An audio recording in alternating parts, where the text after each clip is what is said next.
కానూన్ RTI media. నమస్కారం, వార్తలకు స్వాగతం. ముందుగా ముఖ్యాంశాలు. తెలంగాణ మాజీ ముఖ్యమంత్రి కేసీఆర్ భారీ బహిరంగ సభ, కాంగ్రెస్ నేతలపై ఫైర్.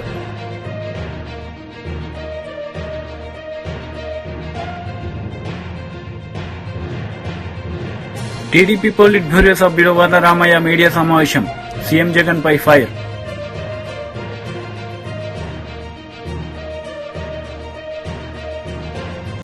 మినిస్టర్ మెరుగు నాగార్జున మీడియా సమావేశం నిర్వహించారు. ఈ సందర్భంగా పలు అంశాలపై ఆయన మాట్లాడారు. ఇది గమనించండి, చంద్రబాబు యొక్క దాష్టికాన్ని గమనించండి. చంద్రబాబుకి అహంకారి అని,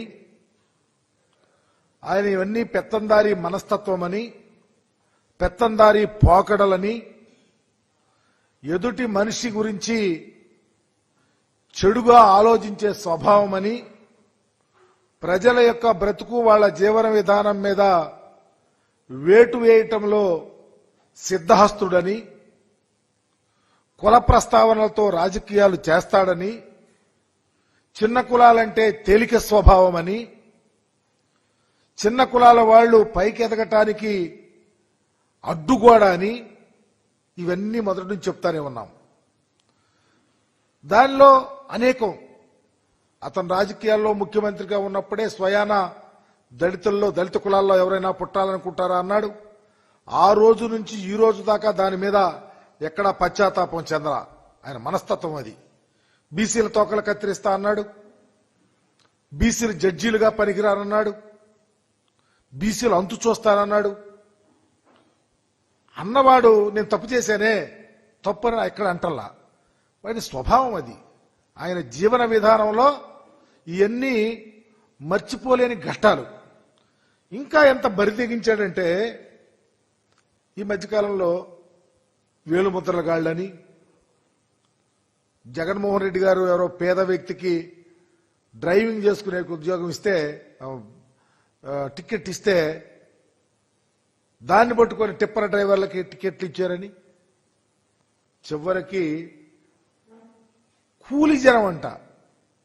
ఎంత దారుణం, ఎంత అహంభావం. జగన్మోహన్ రెడ్డి గారి సభలకు వచ్చేది కూలి జనం, నీ సభలకు వచ్చేది డబ్బులున్న జనమా? అంటే ఈ కూలి జనంగానే బ్రతకాలా? కూలి జనం అంటే నీకు తేలిక స్వభావమా? రేపు ఓట్లు మాత్రం వీళ్ళు ఇయ్యాలా? ఈ ఎస్సీలు, ఎస్టీలు, బీసీలు, మైనారిటీలు, ఉన్నత కులాల్లో పేదవాళ్ళు కూలి జనం అంటే, పేదరికంలో ఉన్న ప్రతి వారిని నువ్వు తేలిక చేసి మాట్లాడి రాజకీయాలు చేయాలని నిర్ణయించుకున్నావు చంద్రబాబు. తప్పకుండా ప్రాయశ్చిత్తం అనుభవిస్తావు.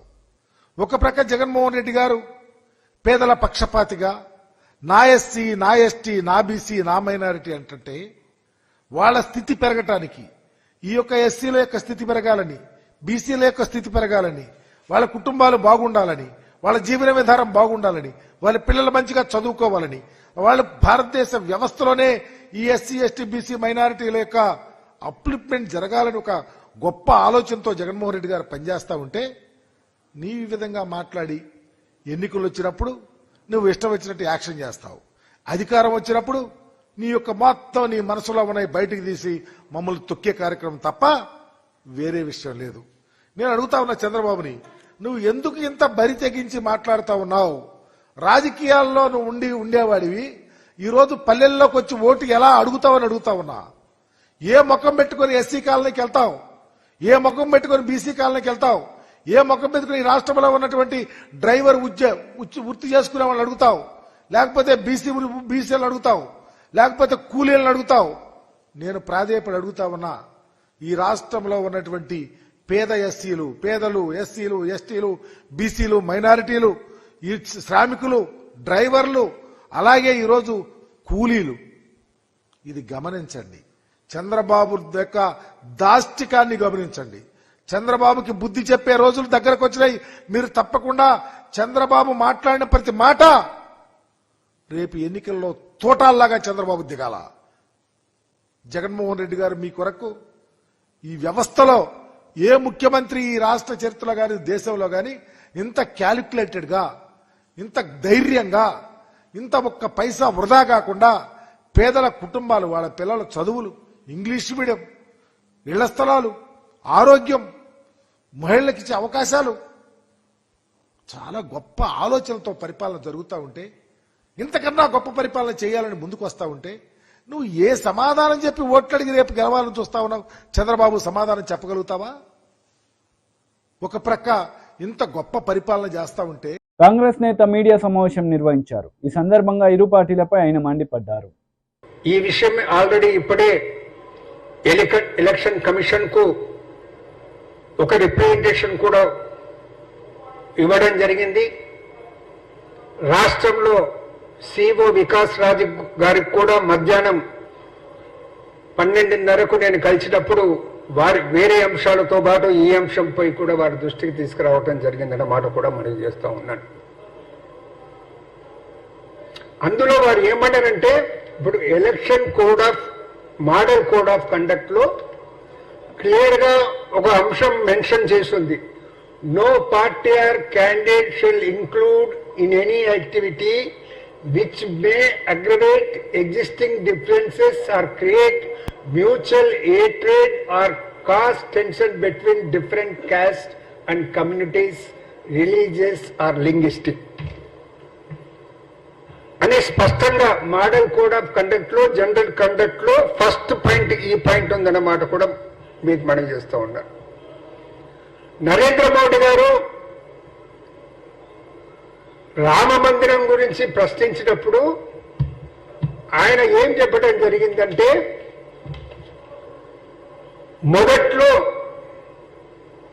మొదటి నుంచి ఈ అంశాన్ని అనేది పరిశీలించాలి. కొన్ని వందల సంవత్సరాల నుంచి ఈ అంశం ఉంది. పరోక్షంగా కాంగ్రెస్ ప్రస్తావిస్తూ వీరు ఈ అంశాన్ని అనేది రిజాల్వ్ చేయదలుచుకోలేదు, పరిష్కరించదలుచుకోలేదు. ఎందుకంటే దీని ఓట్ బ్యాంక్ రాజకీయానికి వాడుకోవటానికి అనేది పరిష్కరించదలుచుకోలేదు. అందుకే వారు అనేది అప్పట్లోనే వారికిట్ట దశాబ్దాల క్రితమే కోర్టులో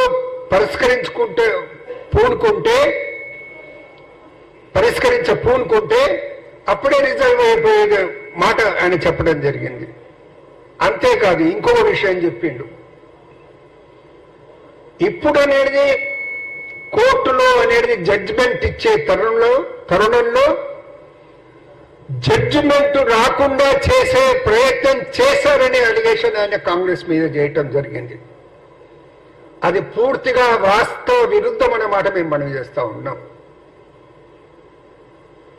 అసలు రామజన్మభూమి ఉన్నటువంటి అప్పట్లో బాబీ మహారాజ్ యొక్క ఆ తలుపులు తెరిచింది ఎవరు? ఆ తాళాలు తీసింది ఎవరు? కాంగ్రెస్ హయాంలో, కాంగ్రెస్ సర్కారులో అప్పట్లో ప్రధానమంత్రిగా ఉన్నటువంటి రాజీవ్ గాంధీ గారు తాళాలు తెరిచాడు కదా. ఇది వాస్తవం కాదా? ఆ వాస్తవాలు అనేది మర్చి అనేది ఈ రోజు అనేది కాంగ్రెస్ ఒక మతం ప్రజలను కాంగ్రెస్ కు వ్యతిరేకంగా మలచటానికి ప్రయత్నం చేస్తున్నాడు. కానీ ప్రజలు నమ్మరనే మాట కూడా నేను మనవి చేస్తా ఉన్నాను. ఆయన ఇంకొక మాట మాట్లాడాడు.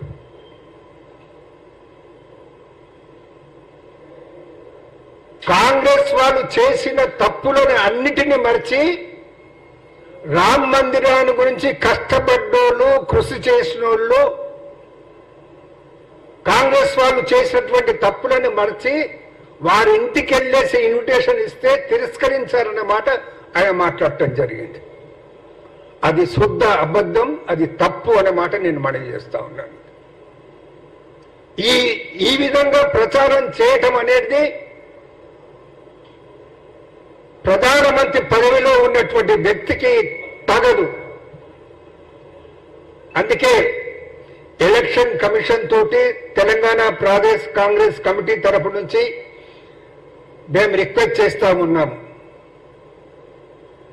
ప్రధానమంత్రి భవిష్యత్తులో ఇటువంటి వ్యాఖ్యలు చేయకుండా మీరు కట్టడి చేయండి. ఇవాళ బీహార్లోని గౌలో కూడా మాట్లాడుకుంటా ఇదే రకమైన విషాన్ని చిమ్ముతూ ప్రధానమంత్రి గారు మోడీ గారు మాట్లాడటం జరిగింది. దీన్ని అడ్డుకట్ట వేయకుంటే భవిష్యత్తులో పారదర్శకంగా ఎన్నికలు జరిగే వాతావరణానికి మన దేశంలో భంగం కలుగుతుందనే మాట నేను ఎలక్షన్ కమిషన్ ను కోరుతూ, అదేవిధంగా ఈ ఇంటర్వ్యూలో ఆబ్జెక్షనబుల్ అంశాలు ఏవైతే ఉన్నావో అవి మళ్ళీ ప్రసారం కాకుండా చూడాలనేసి election committee. YSRCP leader Avinash Reddy media సమావేశం నిర్వహించారు. ఈ సందర్భంగా పలు అంశాలపై వివరణ ఇచ్చారు. అదొక హియర్స్ ఎవిడెన్స్. రెండోది గూగుల్ టేక్అవుట్. ఇందాక నేను చెప్పింది ఈ గూగుల్ టేక్అవుట్ ఆధారంగా, అంటే ఇప్పుడు మా కాంపౌండ్లో ఉన్నాడన్న వ్యక్తి పులివెందుల ఆర్టీసీ బస్ స్టాండ్ దగ్గరే ఉండొచ్చు 1000 మీటర్ల కరెక్షన్ ఫ్యాక్టర్ అంటే. So and note this point, it can be fabricated also. So అటువంటి and 1 year back first I O ఉన్నప్పుడు ఇదే గూగుల్ టేక్అవుట్ సునీల్ యాదవ్ ఫోన్లో నుంచి చేసినారు 2 years బ్యాక్. ఆ రోజు ఏం లోపం కనిపించలేదు వీళ్ళకు. రామ్ సింగ్ సునీత కాంబినేషన్ కలిసినాకనే ఎందుకు లోపం కనిపిస్తూ ఉంది? రామ్ సింగ్ సునీతక్క కాంబినేషన్ కలిసినాకనే ఎందుకు లోపం కనిపిస్తూ ఉంది అంటే గూగుల్ టేక్అవుట్ను ఫ్యాబ్రికేట్ చేసినారా? పోనీ ఇది కూడా ఇంకొక ఉదాహరణ చెప్తా మీకు. ఇందాక 4-5 ఉదాహరణలు చెప్పా, ఇంకో ఉదాహరణ చెప్తా. గూగుల్ టేక్అవుట్ గురించి వాళ్ళు కోర్టులో కౌంటర్ వేస్తారు, వాళ్ళు కోర్టులో అఫిడవిట్ వేశారు. నేను కూడా గూగుల్ టేక్అవుట్ గురించి స్పష్టంగా వాళ్ళు బాగా నమ్మే వాళ్ళ అప్రూవర్ దస్తగిరి స్టేట్మెంట్కు ఈ గూగుల్ టేక్అవుట్కు వ్యత్యాసం ఉంది. వాళ్ళు ఏమంటారు, 2:30-3 వరకు ఈ తతంగం అంతా జరిగింది ఆ ఇంట్లో అని చెప్తారు. మధ్యలో 1:50కి మా ఇంటికి వచ్చినట్టు చెప్తారు.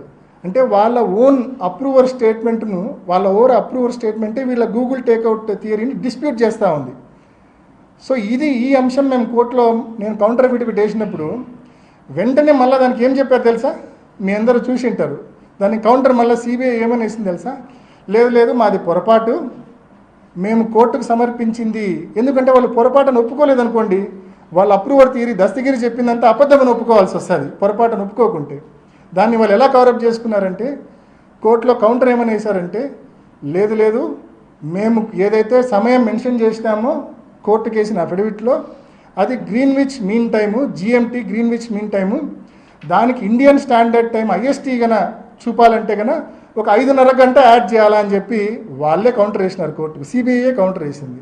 అంటే వాళ్ళ అలిగేషన్స్ను వాళ్ళే తప్పు పట్టుకున్నారు. అంటే దానికి అది జిఎంటీకి ఐఎస్టీకి మధ్య 5:30 గంట వ్యత్యాసం ఉంది. సో ఆ 5:30 గంట వ్యత్యాసం నేపథ్యంలో ఇంకా టైమింగ్సే మారిపోతాయి పూర్తిగా.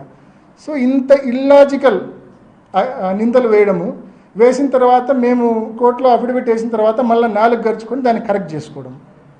నేను కనీసం ఈ అరగంటలో మీకు 5-6 ఉదాహరణలు చెప్పా. ఏ రకంగా సిబిఐ సునీతక్క ప్రతిసారి నేను వాళ్ళ తప్పులు ఎత్తి చూపడము, వాళ్ళు దాన్ని కరెక్ట్ చేసుకోవడము. కానీ ఒక అబద్ధాన్ని ఏం చేస్తే నిజమవుతుంది? అది మీరు ఎన్ని తిప్పలు పడితే అది నిజమవుతుంది? అది నిజమయ్యే సమస్య లేదు, ఎందుకంటే అది అబద్ధం కాబట్టి నాకు న్యాయ వ్యవస్థ మీద సంపూర్ణమైన విశ్వాసం ఉంది. వీళ్ళందరూ కుట్ర పన్ని చంద్రబాబు నాయుడు గారి కుట్రలో పావులుగా మారి, ఏబిఎన్ రాధాకృష్ణకు తొత్తులుగా మారి, వీళ్ళందరూ నన్ను ఎంత అటాక్ చేసినా కూడా నేనైతే ఏ తప్పు చేయలేదు, ఏ రోజు కుంగిపోను. అండ్ స్పష్టంగా చెప్తా ఉన్నా, నాకు న్యాయ వ్యవస్థ మీద సంపూర్ణమైన విశ్వాసం ఉంది. తప్పకుండా నిజం నిలకడ మీద తెలుస్తుంది. రాబోయే రోజుల్లో తప్పకుండా ఫ్యాక్ట్ అనేది బయటికి వస్తుంది. సిబిఐ చేసిన విచారణకు వాళ్ళు లెంపలేసుకొని మళ్ళీ రియల్ వర్షన్కు వెనక్కి పోవాల్సి వస్తుంది. ఆ రోజు తప్పకుండా వస్తుందని సంపూర్ణ విశ్వాసంతో నేను చెప్తా ఉన్నా. ఎనీ క్వశ్చన్స్నా? గూగుల్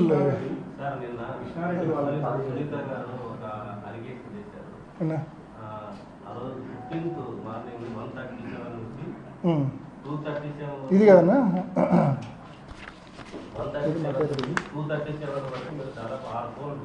చెప్తాను. లెట్ మీ ఆన్సర్ నా కరెక్ట్. మీరు అడిగిన క్వశ్చన్ కరెక్ట్. నేను ఆ ప్రెస్ మీట్లో ఇది కూడా అడిగింది, నేను మర్చిపోయిన ఆన్సర్ చేయడం. ఇదే కదా, దిస్ ఈజ్ ఇట్ కదా. అసలు ఇది ఏందో తెలుసా మీకు? This is my WhatsApp activity and Erragangireddy's WhatsApp activity. Nothing but WhatsApp activity. March 14 రాత్రి ఎందుకండి? నేను ఆ రోజు రాత్రి ఫస్ట్ జరిగింది చెప్తాను. నేను ఆ రోజు రాత్రి 10:30కో 11కో పండుకున్నా. పొద్దున్నే 5కి లేచిన. 6 గంటలు బాగా నిద్రపోయినా 5కి లేచినంత స్పష్టంగా చెప్తా ఉన్నా, ఎటువంటి డౌట్ లేకుండా మీ అందరికీ. వైఎస్ఆర్సీపీ ఎమ్మెల్యే సుధాకర్ మీడియా సమావేశం నిర్వహించారు. ఈ సందర్భంగా టీడీపీ నేతలపై ఆయన మండిపడ్డారు. సమాజాన్ని దోచుకొని సమాజం మీద దాడి చేస్తుంటే పేదవాళ్ళందరూ ఒకటే, పేదవాళ్ళందరూ కూడబలుక్కొని ఇలా కాదు, మనకొకడు కావాలి, ఆ ఒక్కడికి నీతితో నిజాయితీతో ధర్మంతో పరిపాలించే దమ్ము ధైర్యం ఉండాలి. ఈ ఎవరైతే ఈ మీడియా సంస్థలు కార్పొరేట్ శక్తులు చంద్రబాబు నాయుడు లాంటి వాడు చేస్తున్న దాడిని ఎదుర్కోవటానికి ఒక్క మగాడు కావాలనుకుని వాళ్ళు తయారు చేసుకున్న వ్యక్తి పేరే అర్జునుడు వైఎస్ జగన్మోహన్ రెడ్డి గారు. ఆ అర్జునుడు ఒక్కడే పోరాటం చేస్తున్నాడు. ఆ అర్జునుడు ఈ సంస్థల యొక్క పునాదులను చీల్చి చెండాడుతున్నాడు. ఆ అర్జునుడు కాలరెగరేసి పేదవాడు ఈ బజార్లో నిలబడి బ్రతకగలేటట్టు చేస్తున్నాడు. ఆ అర్జునుడు ఈ కుట్రదారులందరూ చేస్తున్న దాడిని ఎదుర్కొని ఒక్కడే రొమ్మెత్తుకొని నిలబడినవాడు అర్జునుడు. ఆయనే వైఎస్ జగన్మోహన్ రెడ్డి గారు. ఈరోజు రామోజీరావు తన హెడ్ లైన్స్ లో బందిపోటు పాలన అని రాశాడు. ఇది పూర్తిగా రాజ్యాంగ విరుద్ధం. అధర్మ యుద్ధానికి తెరలేపాడు రామోజీరావు. ఈ రామోజీరావు వైఎస్ఆర్ గారి దగ్గర నుండి, వైఎస్ఆర్ గారి పరిపాలన రోజు నుండి వైఎస్ఆర్ గారి మీద ఆనాడు, ఈనాడు జగన్మోహన్ రెడ్డి గారి మీద ఈ విధంగా మాటల దాడి చేస్తున్నాడు. ఇంత పత్తిత్తైన వాడు, బందిపోటు అనే టైటిల్ పెట్టినవాడు, సుప్రీంకోర్టు అడిగిన ప్రశ్నలకు సమాధానం చెప్తే నీ మార్గదర్శి చిట్ ఫండ్స్ లో జరిగిన స్కామ్ల గురించి నువ్వు సమాధానం చెప్పి ఎక్కడ ఎన్ని రూపాయలు డిపాజిట్లు అయినాయి, ఎన్ని వేల మందిని చిట్ ఫండ్స్ లో సభ్యులుగా ఉన్నారు, ఆ ధనాన్నంతా ఎక్కడ పెట్టావు, ఏ సంస్థలకు మళ్లించావు, ఎలా వక్ర మార్గంలో ఆ సంస్థని దోచుకొని తిన్నావనే విషయాన్ని సుప్రీంకోర్టు అడిగింది. సుప్రీంకోర్టు చే ప్రశ్నించబడిన దొంగ నువ్వు ప్రజానాయకుని పట్టుకొని పదే పదే ప్రతి రోజు ఈ విధంగా టైటిల్స్ పెట్టి దాడి చేస్తున్నాడు. బందిపోటు, అస్సలు బందిపోటు అయిన రామోజీరావు. మీరు చేసిన స్కాములు గ్రామాల వారీగా, వీధుల వారీగా, జిల్లాల వారీగా, రాష్ట్ర వ్యాప్తంగా మీరు చేసిన స్కాములన్నిటికీ, మీరు చేసిన ప్రతి అకృత్యాలకు, మీరు దోచుకున్న ప్రతి సొమ్ముకు ప్రజలు ఓ వజ్రాయుధాన్ని తయారు చేసుకున్నారు, ఓ పాశుపతాస్త్రం తయారు చేసుకున్నారు. వీళ్ల వల్ల మనం బ్రతకలేము, వీళ్ళు మనం బ్రతకనివ్వరు, మన ఆస్తులు, ధనం, మాన ప్రాణాలు దోచుకొని తింటున్నారు, వీళ్ళ నుంచి మనం రక్షించేవాడు ఒక్కడే, ఆ ఒక్కడే అర్జునుడు వైఎస్ జగన్మోహన్ రెడ్డి గారు. ఆయనే మా వజ్రాయుధం, ఆయనే మా పాశుపతాస్త్రం, ఆయనే మా నాయకుడని నిర్ణయం తీసుకున్నారు. అందుకే 150 మంది ఎమ్మెల్యేలని గెలిపించుకుని తృప్తిగా కడుపు నిండా అన్నం తింటూ 3 పూట్ల తృప్తిగా ఈ రోజున ప్రజలు ఉన్నారు. ప్రజలకు ఏ కష్టం లేదు. కోవిడ్ వచ్చింది, ప్రజలను చూసుకున్నాడు. ఆపద వచ్చింది, ప్రజలను చూసుకున్నాడు. అకాల వర్షం వచ్చింది, రైతన్నలను చూసుకున్నాడు. నువ్వు చెప్పిన అబద్ధపు ప్రచారంలో మోసపోయిన యువతకు ఉద్యోగాలు ఇచ్చాడు, వాలంటీర్ వ్యవస్థను తెచ్చాడు. ఇంత మంచి పనులు చేసినా ఇంకా మీ కక్ష తీరలేదు. జగన్మోహన్ రెడ్డి గారి మీద దాడుల పర్వం కొనసాగుతూనే ఉంది. మీ అవినీతి భాగోతాలన్నిటినీ, మీ తప్పుడు రాతలన్నిటినీ పరిష్కరించి సుపరిపాలన అందిస్తున్న తరుణంలో మా దగ్గర సీఎస్ గా పనిచేసి మాచే ఉన్నతమైన పదవులను అందుకొని ఈరోజు రిటైర్మెంట్ అయిపోయి టీడీపీ పోలిట్ బ్యూరో సభ్యులు వర్లరామయ్య మీడియా సమావేశం నిర్వహించారు. ఈ సందర్భంగా పలు అంశాలపై ఆయన మాట్లాడారు. కొట్టి అక్కడి నుంచి ఎగిరి వెళ్ళిపోయిందట, ఎటో వెళ్ళిపోయిందట. ఏమండి, రాష్ట్ర ప్రజల చెవుల్లో పూలు పెడతారా? పెట్టారు ఒకసారి, ఒక్క ఛాన్స్ అన్నారు, మీ భ్రమలో పడ్డారు, మాయలో పడ్డారు, అసాధ్యపు వాగ్దానాలు నమ్మారు, ఓటేశారు, ముఖ్యమంత్రిని చేశారు. పదే పదే అదే డ్రామా ఆడకూడదు.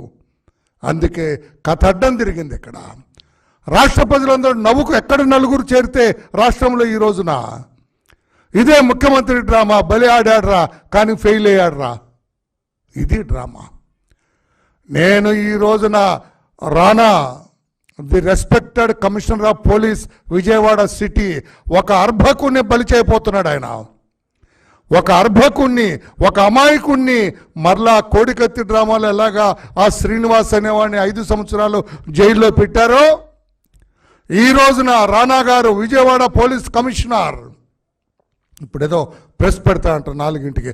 అందుకే నేను ముందుకు వచ్చాను. రానా గారు తొందరపడకండి. మీ పేరు కూడా మీరు సర్వీసులో ఉన్నంతకాలం వినపడుద్ది. గులకరాయి నాటకంలో ఈయన తప్పటడుగు వేశాడు పోలీస్ ఆఫీసర్ అని మీ పేరు ఉంటుంది. మీ చరిత్రకు, మీ సర్వీస్కు ఒక నల్ల మచ్చ తెచ్చుకోకండి. రాష్ట్ర ప్రజలారా, పత్రికే సోదరులారా, ఒక అర్భకుడు బలిగా పోతున్నాడు.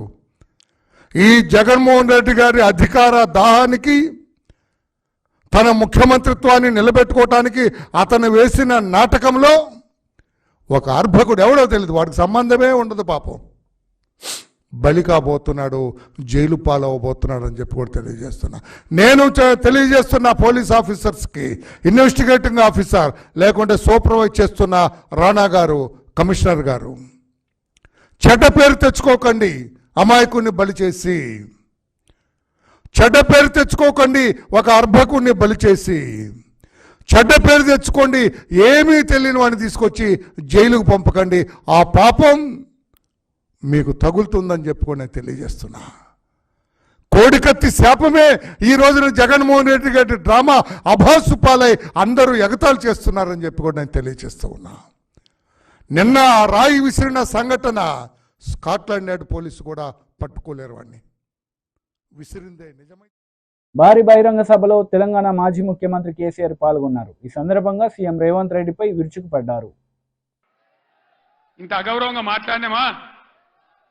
ఇంత అన్యాయం మీ కళ్ళ ముందనే జరగాలనా? దయచేసి ఆలోచన చేయాలి. ఎలక్షన్ అంటే ఓట్లు అంటే ఏదో ఆగమాగం ఓట్లేసుడు కాదు. ఇలా సభలో ఉన్నారు. నేనే ఒక 100-150 లారీలు దాటుకుంటూ వచ్చిన. అందులో ఫుల్గా మంది ఉన్నారు. చాలా దూరంలో పోలీసు వాళ్ళు ఆపుతా ఉన్నారు. పోలీసు వాళ్ళు బొమ్మలు వీకేస్తా ఉన్నారు. నేను పోలీసు మిత్రులకు మనవి చేస్తా ఉన్నా, మీ డ్యూటీ మీరు చేయండి. 10 ఏళ్ళు మేము కూడా గవర్నమెంట్ ఉన్నాం. అమాయకులను బెదిరియడం, కొట్టడం, బీఆర్ఎస్ ఫ్లెక్సీలు బికేయడం, ఇదా మీ పోలీస్ డ్యూటీ? ఇలా మేము కూడా లెక్క పెడతా ఉన్నాం. నేను పోలీసు పేరెత్తంగానే ప్రజలు ఎట్లా మాట్లాడుతున్నారో మీరు చూస్తున్నారు. ప్రజల గోల చూస్తున్నారు. ఇప్పటికైనా మీ అరాచకాలు బంద్ చేయండి, జాగ్రత్త. లేకపోతే మళ్ళా గ్యారంటీగా బీఆర్ఎస్ అధికారానికి వస్తుంది. అప్పుడు మీ గతి ఏమైతే ఆలోచన చేసుకోవాలి. 10 ఏళ్ళు మేము ఉన్నామే, 10 ఏళ్ళు నేను ముఖ్యమంత్రిగా ఉన్నానే, ఒక్కరోజన్నా మేము ఈ దౌర్జన్యం చేసినామా? ఎవరినైనా వేధించినామా? మరి ఎందుకు మీడియాలో మితిమీరిన పనులు చేస్తా ఉన్నారు పోలీసులు? దయచేసి మానుకోండి. పోలీస్ సోదరులారా, మేమన్నీ రికార్డు చేస్తా ఉన్నాం.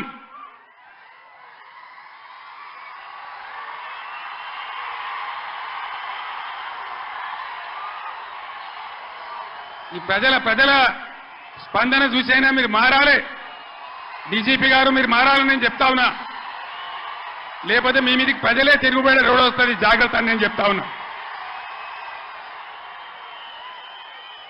మా కార్యకర్త, తెలంగాణ ఉద్యమకారుడు సల్వాజీ మాధవరావు అని కరీంనగర్ జిల్లా ధర్మారంలో, పెద్దపల్లి జిల్లాలో ఆయన సోషల్ మీడియాలో ఒక పోస్ట్ పెట్టిండని చెప్పి ఆయన మీద అక్రమ కేసులు పెట్టి ఇలా జైలు తరలించినారు. ఆయన కరీంనగర్ జైల్లో ఉన్నాడు. ఇది మీకు న్యాయమా? డీజీపీకి ఏమైనా గౌరవం ఉంటే ఆ సల్వాజీ మాధవరావు మీద ఏదైతే జరిగిందో దాని మీద స్పెషల్ కమిటీ, సీనియర్ ఐపీఎస్ ఆఫీసర్తో ఎంక్వైరీ చేయాలి. ఏ సబ్ ఇన్స్పెక్టర్, ఏ సర్కిల్ ఇన్స్పెక్టర్ దౌర్జన్యానికి పాల్పడ్డాడో వాళ్ళ మీద మీరు చర్యలు తీసుకోవాలి. లేకపోతే తస్మాత్ జాగ్రత్త, మేము న్యాయస్థానం తలుపులు దాటామనే మనవి చేస్తా ఉన్నా. మేము కూడా మస్తుగా చూసినాం. నేను కేంద్ర మంత్రిగా పనిచేసిన, రాష్ట్ర మంత్రిగా పనిచేసిన, ఇదే జిల్లాలో 20 ఏళ్ళు ఎమ్మెల్యేగా ఉన్నా, ముఖ్యమంత్రిగా పనిచేసిన, కానీ దౌర్జన్యాలు ఎన్నడూ మీతో మేము చేయించలే. అనవసరంగా మీరు రాజకీయాలు చేసే వాళ్ళు చేస్తారు, మీకు అవసరం లేదు. ఆయాల ఎక్కడ చూసినా వరి కోతలు ఉండే, ఇవాళ కరెంటు కోతలు, క్రాప్ హాలిడేలు. దయచేసి ప్లీజ్ 10 నిమిషాలు, నేను ఎక్కువ మాట్లాడను, 15 నిమిషాలు నినాదాలు తర్వాత చెప్తాను తమ్ముడు. ఇదేంద్రా అంటే ఆ రోజు ఇవాళ ముఖ్యమంత్రి చెప్పిండు 2 లక్షల రుణమాఫీ డిసెంబర్ 9 తారీఖు. ఏడవాయ డిసెంబర్ 9 తారీఖు ఎవడో కూడా అన్నాడట, కూర్చుంటే లేవో శాత కాదు కానీ తాటి చెట్టు అంత ఎగురుతా అన్నాడట. డిసెంబర్ 9 పోయింది, అన్ని పోయినాయి. మళ్ళా ఆగస్టు 15కి చేస్తామంటారు. మొన్న ఇంకో ఎమ్మెల్యే రేవూరి ప్రకాష్ రెడ్డి అని ఏడాది తర్వాత చేస్తామంటారు. అసలు వీళ్ళు చేస్తారా? వీళ్ళని నమ్మచ్చునా? వీళ్ళను వంగదీసి వీళ్ళ మెడలు వంచి 2 లక్షల రుణమాఫీ చేయించే బాధ్యత బీఆర్ఎస్ పార్టీ మేము తీసుకుంటా ఉన్నాం. అందరం కలిసి యుద్ధం చేద్దాం. పార్లమెంట్ ఎన్నికల్లో బీఆర్ఎస్ అభ్యర్థులను గెలిపించండి, బీఆర్ఎస్ కు బలాన్ని ఇవ్వండి. రైతుల పక్షాన బీఆర్ఎస్ పోరాటం చేస్తుందని మనవి చేస్తా ఉన్నా. లేకపోతే ఏమైతుంది? ఒక్క నిమిషం ప్లీజ్. స్లోగన్లు తర్వాత ప్లీజ్. అరే బాబు, స్లోగన్లు తర్వాత ప్లీజ్. ఈ మూలకున్నోళ్ళు బంద్ పెట్టనా ప్లీజ్, బంద్ చేయవా?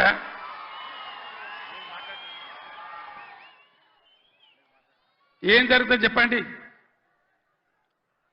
ఒకసారి ఆలోచన చేయాలి ప్రజలు. ఓట్లు ఆగమాగం వేయద్దు, ఎవడో ఏదో చెప్తాడు. ఇదివరకే మొన్న దెబ్బతిన్నాం, మొన్న ఎలక్షన్లో దెబ్బతిన్నాం, కింది మీద అయిపోయినాం. ఎంత ధీమాగా ఉండ్రి రైతులు, ఎంత మంచిగా ఉండ్రి, ఎంత బ్రహ్మాండంగా ఉండే, ఎంత మంచిగా రైతు బంధు మీ బ్యాంకులో పడుతుండే, కరెంట్ ఎంత మంచిగా వచ్చేది, చెల్లుకుంటలు ఎట్లా నిండి ఉండే, ఏ విధంగా నీళ్ళు వస్తుండే, మీ డబ్బులు ఎట్లా కొన్నాము. ఇలా తప్పుడు వానలు పడే పరిస్థితులున్నాయి.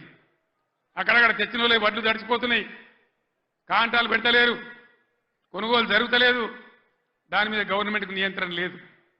అందువల్ల దయచేసి మేము కడుపులో పెట్టుకొని కాపాడిన రైతులు ఇలా ఆగమాగం అవుతా ఉన్నారు. రైతు బంధు రాకపోతే అప్పుల పాలైంది, లక్షల కొద్ది మోటార్లు కాలినాయి, ట్రాన్స్ఫార్మర్లు కాలినాయి. 3 ఎకరాలు వేసిన 1 ఎకరమే పండింది. ఆ ఎకరం పండిన దాన్ని కూడా కొనే దిక్కు లేదు. డబ్బులు ఇస్తారో ఈరోజు తెలుస్తలేదు, మద్దతు ధర వత్తలేదు, బోనస్ వత్తలేదు. బోనస్ బోగస్ కానియద్దు, అందరం కలిసి కొట్లాడాలి. నేను ముఖ్యమంత్రికి వార్తలు ముగించే ముందు ముఖ్యాంశాలు మరోసారి. తెలంగాణ మాజీ ముఖ్యమంత్రి కేసీఆర్ భారీ బహిరంగ సభ, కాంగ్రెస్ నేతలపై ఫైర్.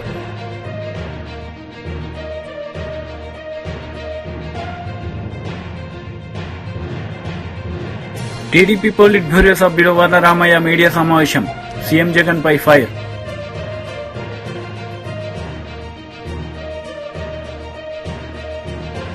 ఈ వార్తలు ఇంతటితో సమాప్తం. తిరిగి ప్రసారమయ్యే వార్తలు మళ్ళీ కలుద్దాం. అంతవరకు సెలవు. నమస్తే.